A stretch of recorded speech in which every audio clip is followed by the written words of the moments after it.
Bonjour tout le monde. Dans le cadre de votre cours, vous avez à faire la remise soit d'un exposé oral, d'un processus d'entrevue, peu importe, mais votre enseignant a décidé d'utiliser la plateforme de Microsoft Office 365 et qui se nomme Microsoft Stream.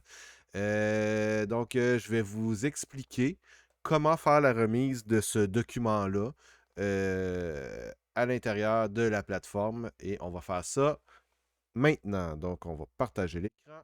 Voilà. On est sur la page d'accueil du Cégep de Thetford.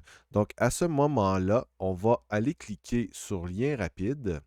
Et dans Lien rapide, vous avez accès au courriel. Vous ne le savez peut-être pas, mais vous avez tous accès à un courriel du Cégep de Thetford. Votre adresse courriel du Cégep de Thetford, c'est votre numéro d'étudiant à commercial cégeптhetford.ca. Donc, je vais cliquer dessus. Donc, vous voyez, moi, je ne me suis pas présenté, mais mon nom, c'est Éric Cloutier. Mon compte est déjà connecté ici. Vous, à ce moment-là, on va vous demander de mettre votre adresse de courriel. Donc, je le répète, votre numéro d'étudiant à commercial cégeптhetford.ca, pas votre adresse courriel Gmail que vous avez donnée au cégep quand vous êtes inscrit, là. Votre adresse courriel de votre compte Office 365 que le cégep vous a fourni, votre numéro d'étudiant à commercial cégeптhetford.ca. Moi, dans mon cas, c'est une adresse courriel d'employé. Donc, c'est la première lettre de mon prénom, mon nom de famille. Donc, on clique dessus. Ça va vous demander votre mot de passe. Pour moi, ça ne l'a pas demandé. Il était déjà enregistré. Votre mot de passe, c'est le même comme Nivox. C'est pas compliqué. Votre mot de passe, c'est le même comme Nivox. Donc, pour vous connecter, votre numéro d'étudiant commercial cégeптhetford.ca et le mot de passe, le même comme Nivox. Vous allez arriver dans votre boîte courriel que vous avez qui va fort probablement être un peu vide, très peu de courriel. Vous allez aller cliquer en haut ici sur les petits points, espèce de gaufrier en haut à gauche. Et vous allez cliquer sur, vous allez avoir la liste des applications qui est ici, qui va apparaître. On voit, moi, le stream apparaît juste ici. Si vous ne le voyez pas, vous pouvez venir cliquer sur toutes les applications. À ce moment-là, ça va faire apparaître toutes les applications disponibles et là, vous allez pouvoir descendre et trouver Stream et cliquer dessus. À ce moment-là, la page d'accueil de Microsoft Stream va apparaître. Donc, toutes les chaînes qui sont là, moi, vous voyez des chaînes que ça se peut que vous ne voyez pas sur votre page d'accueil. Parce que moi, c'est les chaînes dans lesquelles je suis abonné ou que quelqu'un m'a mis membre. Par contre, vous allez sûrement voir la chaîne que l'enseignant a créée pour vous. Euh, et vous voyez peut-être des chaînes publiques, là, par exemple, comme la chaîne de la bibliothèque sur votre page d'accueil. Pour retrouver le groupe de votre enseignant, vous avez eu déjà toutes les consignes par votre enseignant, probablement qu'il vous a déjà montré comment vous rendre à son groupe. Je vous le remontre. Donc, vous allez cliquer sur Mon contenu, sur Groupe. Une fois dans Groupe, vous allez descendre et vous allez chercher le cours de votre enseignant. Je vais prendre par exemple ici le cours recrutement de Diego Rattel. Donc, si je ne le voyais pas, je pourrais cliquer sur Afficher plus, puis on verrait les autres groupes apparaître. Donc, ici, cours de recrutement. Mon enseignant, c'est Diego, par exemple. Je clique dessus et ça m'amène dans le groupe.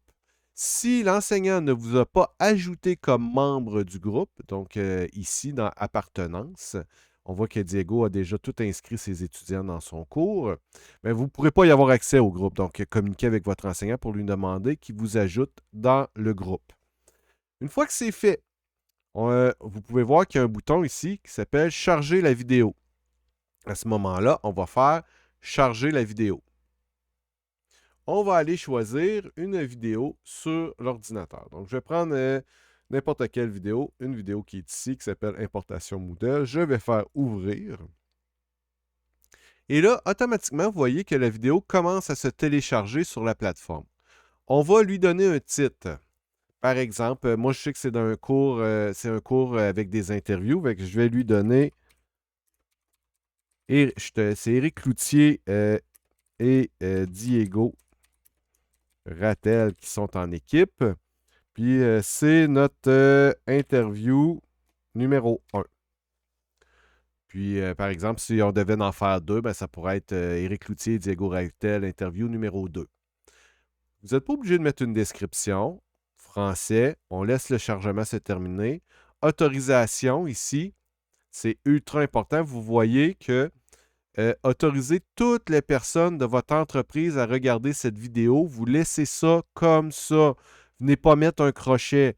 Ça veut dire que si vous mettez un crochet ici, tout le monde à l'intérieur du cégep, je dis bien tout le monde, du concierge à tous les étudiants du cégep, à tous les gens qui ont accès à une adresse cégep-thetford.ca vont pouvoir voir la vidéo que vous avez déposée dans votre groupe. Et vous ne voulez pas ça.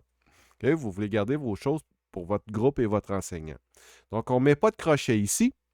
Et là, ben, vous voyez, les personnes qui vont avoir accès, c'est Éric Loutier, c'est moi qui est le propriétaire de ma vidéo, et les gens, donc, qui sont dans le cours de recrutement, et le propriétaire, qui est Diego, dans le cas de ce groupe-là, et les autres gens dans le groupe vont pouvoir l'afficher.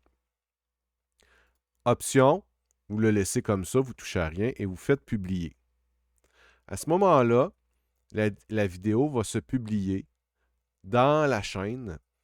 Donc, mise à jour enregistrée, la vidéo est publiée. Si c'est une vidéo qui dure, moi c'était très court comme vidéo, c'était une vidéo qui dure 40-50 minutes, ben, ça se peut que ça soit un peu plus long à faire, là, que la barre de téléversement soit plus longue à remplir. Si je reviens dans mon contenu, groupe, et je reviens dans la chaîne cours de recrutement, je viens dans vidéo. Lorsque la vidéo va avoir terminé d'être téléchargée, elle va apparaître ici. C'est pas beaucoup plus compliqué que ça. Puis, si je reviens, je pourrais refaire un test encore pour être sûr que tout le monde a bien compris. Je vais prendre une vidéo très courte comme ça ici, par exemple.